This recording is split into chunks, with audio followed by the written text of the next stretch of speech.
Good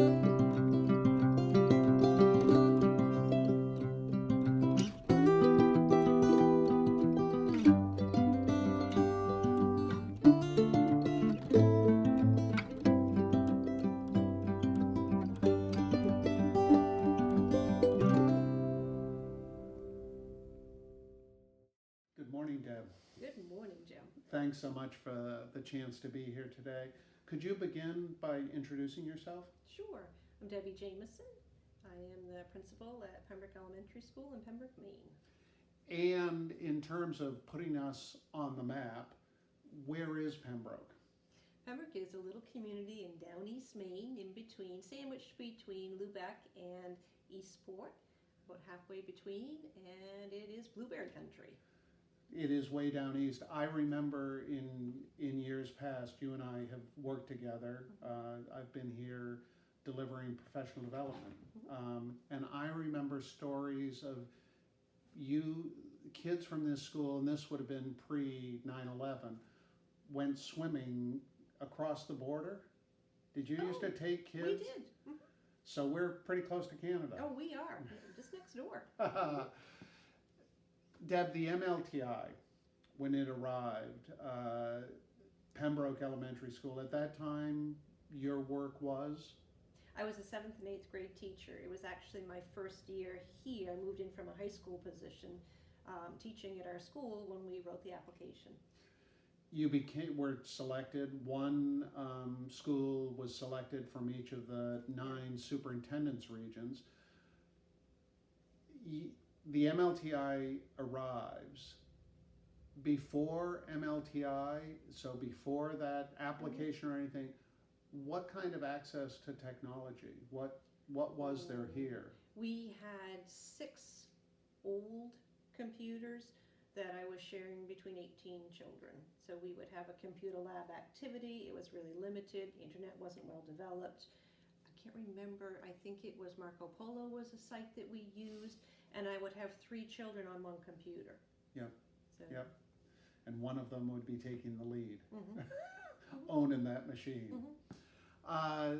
An important thing and a role that this school played as an exploration school, but your classroom really was special because there was an early understanding. Betty Manchester, leading the project, realized the critical importance of research, that there needed to be outside reflection on the impact of the MLTI. So could you tell the story? Ann Davies, a Canadian researcher, came to Pembroke. Can you? Sure. What happened? She sat in my classroom for over 6 months, and she took notes, and she watched, and she videoed, and she talked with children, and she would probe and ask questions about why we might be researching something. Ann's background is in assessment, and I learned a ton from her, well beyond coming to listen to me teach and how I'm going to implement technology in the classroom to better assessments and better understanding of what we're teaching students and why we're teaching them, and the progression that students are making, and making sure they're clear of targets, and you can do that with or without technology. So I think we learn from each other, a tremendous amount. So I was just an honor to have somebody in your room. Some people, many teachers are scared to death to have another adult in the room. Sure. But during that time, we had many visiting teachers coming to see how we were. I was a regional integration mentor, so I had many teachers in Washington County come see how I was using the technology, how did I embed it into the classroom culture. And we even had, as you mentioned, the Canadian neighbors come here with their ministers to come in to see what we were doing, how did we use a smart board, how are we using the technology, because they wanted to also mirror that in the Canadian province. Well, and then it's all about the impact. And I love Anne was asking questions. She's a researcher. How did your kids respond to being asked those questions? That's a great question. They really took to honest answers, and actually developed a whole CD series on working with families and understanding assessment. She interviewed some of my students, and there'd be some questions I didn't know the answer to, but with the technology, no question really went unanswered, which is a wonderful thing. And I remember one of the students, she says, how does it make you feel when you find something that Mrs. Jamieson didn't know? And the child very clearly on the video says, I feel smart. You know, just that pride in being able to figure something out. And that's, 20 years ago, but it's good for teachers, it's good for everybody to know teachers don't have all of the answers. Which makes me think about, and in other conversations I've had, did you learn your job? You're the teacher, and a teacher's job is to instruct, to inform their students. Did you learn from your kids? Oh, absolutely. They were one young man, much faster at, I think, digesting and encoding the technology. In fact, we had the opportunity to participate in the stock market simulation. Yeah. And that year, without any of my support, they won first place in the state. And it wasn't because I told them what to do. And there would be times when I'd say, what are you working on your computer? Because there was this remote desktop piece so you could peek in and see what they were doing. But really and truly, they had some autonomy behind those screens. And I would go over and say, well, what are they working on? And I'd see, and they'd be looking at a stock exchange. They were not doing, or they would be using one of the drawing programs. They weren't anywhere online they shouldn't be, because you wonder if they missed this, what's going on with 7th and 8th graders. We still worry about what's going on with 7th and 8th graders. But, just as a teacher new to all of this, one of the things I probably learned from you was that I didn't have to be the expert in teaching the technology. If one student knew it, let it go viral in the classroom. And very quickly, the rest of the room would know what was doing. So they got to be peer teachers, and I think that's powerful. You mentioned the girl who described that she felt smart. Mm-hmm. Were there individual students who, in small school, rural school, the kids had been together for their academic career, chances are not spread across multiple classes, they've been together. There are social hierarchies in a classroom.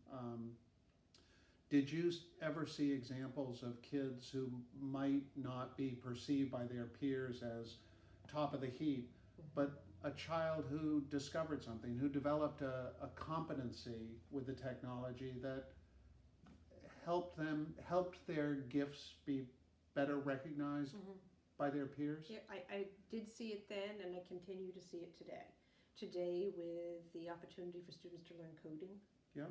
It isn't necessarily the mathematician in the classroom or the English, expert in the classroom. It is somebody completely different that's under the radar that even I might not see as the expert, and they're the ones with the puzzling mind and being able to figure things out. So sometimes the assessments we give, because we've chosen them, aren't reflective of what students can do or show or know. So the technology certainly broadens that opportunity. I think, or could be music-based. I mean, there's so many opportunities with technology. It's not limited to here are your 4 textbooks. Yeah. Now I'm going to go back because I have been in Washington County over the last day, and I heard that your music teacher was in the first year. First or second year of MLTI, and was he here? He was. I taught him. And now he's your music teacher. Is there evidence of, does the technology play a role? So we're coming forward, and can you, correlations, I like to refer to them as solid dotted lines from those experiences as a young boy to his professional work with your students today? There's embedded technology, I think, in most of what he shares with students. He's an expert, really, with, bringing in a variety of opportunities in music through Apple TV, or students playing, musical pieces using their computers. This year during the pandemic, when we had a social distance, he had ukuleles that they were playing, but he could still use the technology. You can still hear and listen at a distance, Yeah. right? So no, he's a very savvy technology person. Plus, multiple instruments that he's sharing with students, and that gift, I think, an unseen gift with this whole program is the ability to have confidence in public speaking. And I noticed it not the first year my students were doing this, but we had completed and we still do, annual presentations where students stand up, they give a presentation. A capstone of sorts. Of some sort, yeah, we usually have a theme, and students study that, and we start in kindergarten and it goes right up through. Well, in 7th and 8th grade, they had the opportunity to have either an iMovie that they had created, or some type of Apple presentation. And I noticed at graduation, after that first full year of implementation, students were not hesitant to get up and speak in front of a crowd. And I really feel, because of the power of, usually you sit there, nobody wants to speak, nobody wants to talk, and then you say, okay, who wants to show their presentation, their slides? All the hands go up in the room. Everybody wanted at that time plug in and stand in front, because you were tethered to the LCD project. Some of these things are becoming, ancient, right? I remember those. And I really feel that impromptu piece gave our students that confidence to speak publicly. So this person, a musician, plays in local groups around Washington County. He and his wife actually, I think, have their own piece that they're doing digitally. They're sharing a community area and music that goes with that area. But when he gives a presentation or a performance, you can see that confidence that I feel like might have started at 7th and 8th grade with just those. Yeah. And that's a foundational piece. It matters not whether you go fishing or go to a law office or into healthcare. Confidence matters. The work with Anne, what impact in your professional life? And you had come from a high school teaching position into a K-8 school. How did it impact you to have other people really coming in and really putting your practice under the microscope and asking you questions, not in a trying to catch you, but treating you and your students' efforts in a professional manner that many teachers don't get that opportunity? It has influenced my career tremendously through advanced degrees. I think because I was reflecting on my craft. What can I do differently? I had an opportunity to become the principal here at the school. With that, I had received a master's. I still needed some coursework, so I then received a CAS, and then from there I have a PhD or an EDD. And when I was researching my dissertation, the MLTI project was first in my mind. What am I going to do for technology? I really would like to know more about. And I got significant pushback from my chair saying, do something that's already been done. Just do it a little bit differently. The dissertation will go through. And I didn't.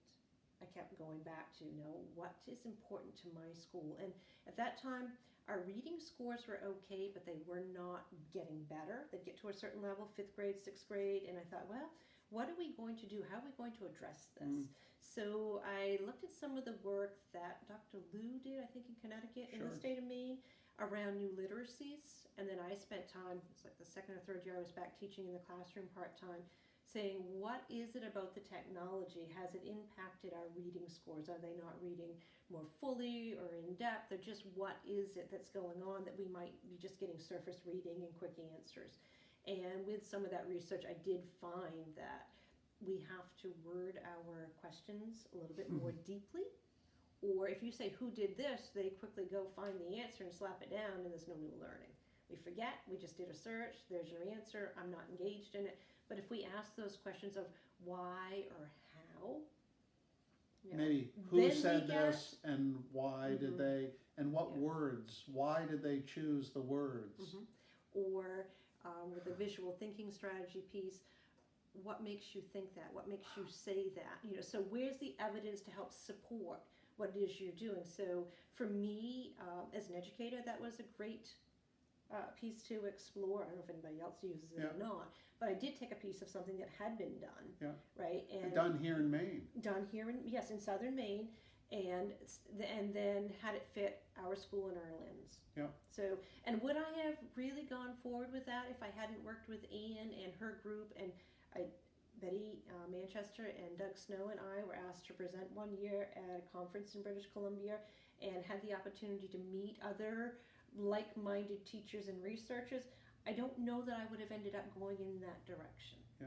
So, And to follow that through, you did the research. Did you make some changes? Did you bring that, did. put it into action? we have a guided reading program or practice here where teachers are asking a variety of in-depth questions or vocabulary, which it's just the types of questions that we're using. So that can be at any point, but definitely with the online piece. If I'm asking students to do something in a digital space, and I don't want that quick, here's my 2-second answer, then it's the why, it's the how, It's being thought. digging deeper or compare and contrast. You have this piece and this piece. How do you think this brought on something else? So I think that our students are much more capable of doing that reasoning. And, Because you're having that, I'm sure, show up not only in 7th and 8th, Oh, yeah. the upper levels, but you start that. we start guided reading in kindergarten. Yeah. Well, it's very interesting, and I did note that many students go to the very first Google search that comes up. Yeah. Right, or whatever the search Oh, engine might be. They hit that first one, and not like maybe the answer's the third one down.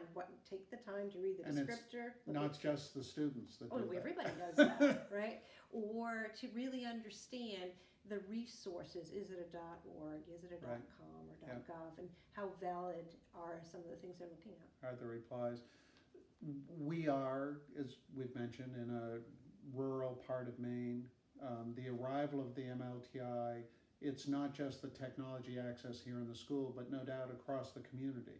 The arrival of Wi-Fi here at the school, those changes that came. How has community acceptance of the MLTI? How's that been? At first, there were some people who thought we didn't need it.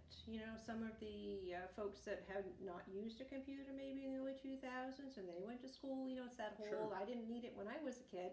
I think today it's just an expectation that everybody's going to have access. We had students remote this year, and they had the devices, and they had the ability to hook up where to make sure that they were online with their teacher at a certain time. So some places are still remote, some need a hotspot. So those types of technologies have evolved because that wasn't available years ago. Right. At that time, Angus King was our governor, and there was a program that if you did not have dial-up, they would find funding to get it to somebody's house. Yep. We haven't seen that need because of the infrastructure growing. Although there are still some places. It used to be that when there was a lot of foliage, we didn't get the best reception, at homes and things over the summer. But I think that one of the best gifts we could have is to really have high-speed internet anywhere. And maybe have it not costing. Somehow have it embedded in some other infrastructure so that it's free. I really think personally that the Wi-Fi piece should not be at a cost, and how much more could we do? Unless you need something specialized for a business or something of that sort. Yeah. Well, it's become infrastructural. You would no sooner consider not having the fuel oil or the water in your school. It's the way the world works. And I've been guilty of this too, traveling. I don't have internet in my car, although now you can get that. traveling and stopping at a local McDonald's or Dunkin' Donuts or someplace because they had free Wi-Fi and you could get on and check your emails and answer a few things and continue to do some work while you were still in the process of going somewhere. Are there any individual students, because 20 years, there are kids who are, I mean, your music teacher is an example, who are doing things that you think, I'm proud of that. Whether it's, are there any that you think of and you say, good on them, good, not just good on them, good for the nation, good for the state of Maine, that you're proud of? I know that many professionals leave the state, or many people look at the poverty in Washington County, and I think we're looked down upon, and it really irritates me because we have a lot of smart people here. You bet. We have a lot of people who may not take advantage or feel like they can afford certain things, but coming out of our small school, we have somebody who's a master's in genetic counseling. We have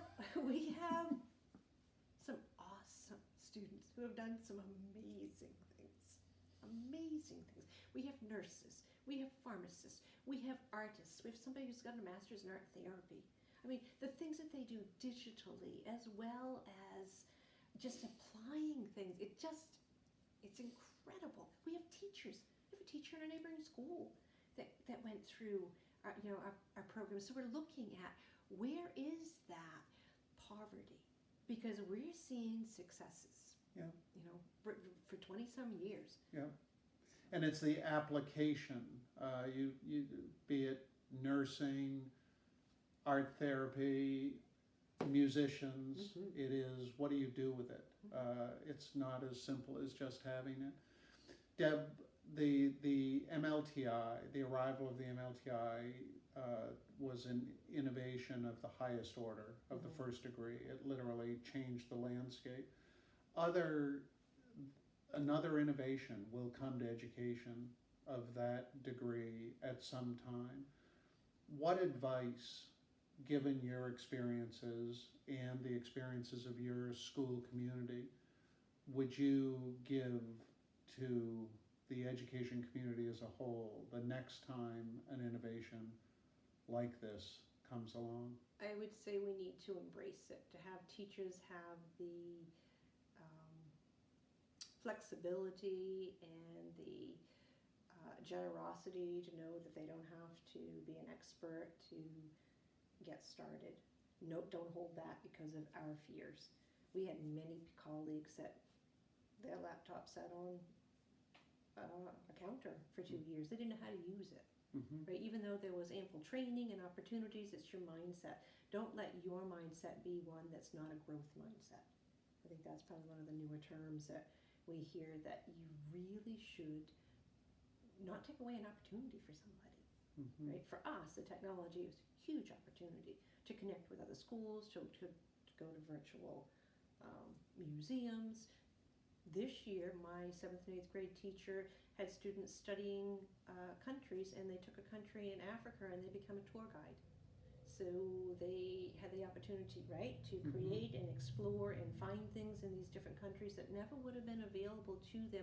They might not even have thought about this country, right?